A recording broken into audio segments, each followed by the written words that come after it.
Assalamualaikum warahmatullahi wabarakatuh. Halo semuanya, namaku Kayla Zara dari kelas 12 IIS. Pada video kali ini sebenarnya aku mau sharing aja tentang ada bermedia sosial bagi Islam buat kita para generasi Z. Nah, pasti anak zaman sekarang itu rata-rata semuanya udah punya media sosial kan? Nah, disinilah sebuah tantangan kita. Pada era digital sekarang ini, kita banyak banget disuguhin berita-berita, baik berita yang buruk maupun yang baik. Kita harus selektif dan klarifikatif terhadap informasi semua itu. Ketika kita membagikan sesuatu yang tidak bermanfaat, maka banyak orang-orang yang tersesat gara-gara ulah kita. Kalau kita tahu itu nggak bermanfaat, maka seharusnya kita tinggalkan saja. Karena Rasulullah Shallallahu Alaihi Wasallam pernah bersabda, sebaik-baik keislaman seseorang adalah meninggalkan apa yang tidak bermanfaat. Hadis riwayat Tirmizi. Sesuai Quran surat An-Nahl ayat 125, dibalik kita men-sharing atau menyampaikan sesuatu di media sosial, itu kita harus dilatari dengan kebijaksanaan, nasihat yang baik, dan argumentasi yang terbaik. Ada bermedia sosial itu beda loh teman-teman sama adab kita berinteraksi sehari-hari. Kalau dalam hubungan sosial kita bersikap tidak baik, pasti kita akan dibenci orang, bukan? Nah, adab kita dalam bermedia sosial pun kayak gitu juga. Bedanya kalau lisan itu bakal terhapus dengan memori kita.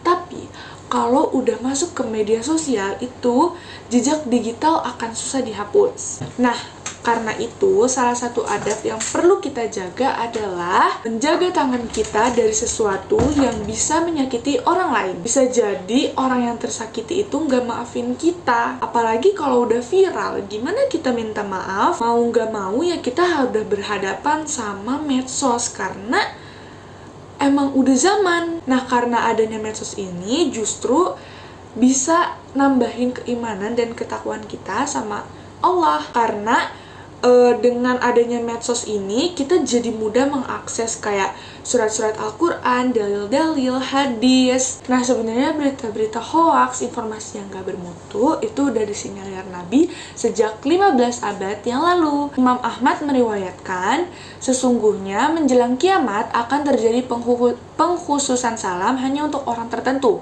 Maraknya perdagangan hingga seorang istri membantu suaminya berdagang. Terputusnya silaturahim, kesaksian palsu menyembunyikan kesaksian yang benar, dan bermunculannya pena. Banyaknya bermunculan pena itu maksudnya tulisan-tulisan yang begitu banyak sehingga viral. Nah, postingan-postingan yang banyak kayak sekarang ini adalah indikator kuat terjadinya hari kiamat, guys. Informasi yang semakin mudah didapatkan dan semakin banyak, jika kita tidak bekali dengan keimanan dan ketakwaan, maka kita akan sulit memfilter informasi yang masuk. Bagaimana kita mengetahui kebenaran suatu informasi jika di media sosial sendiri tuh nggak ada penanggung jawab? Semua orang itu bisa menjadi reporter, editor, dan penyunting atas dirinya sendiri. Jika kata-kata yang di-sharekan itu tidak disunting dengan baik, maka akan menyesatkan orang lain. Pemimpin redaksi Al-Bayan menyatakan, medan jihad yang paling strategis saat ini adalah media sosial. Karena itu, seharusnya setiap muslim mengambil peran strategis ini melalui media sosial yang dimiliki. Media sosial itu seperti pisau bermata dua.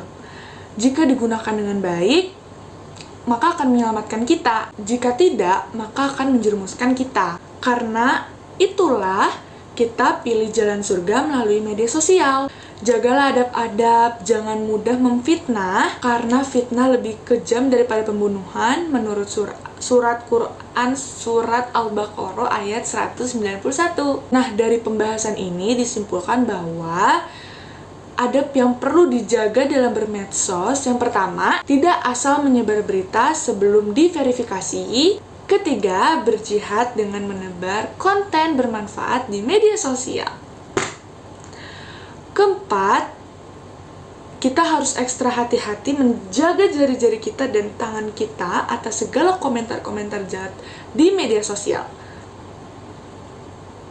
Kelima, meninggalkan sesuatu yang tidak bermanfaat di media sosial. Terima kasih semuanya. Dan materi dakwah yang saya dapatkan ini sumbernya dari Mahmud Budi Setiawan.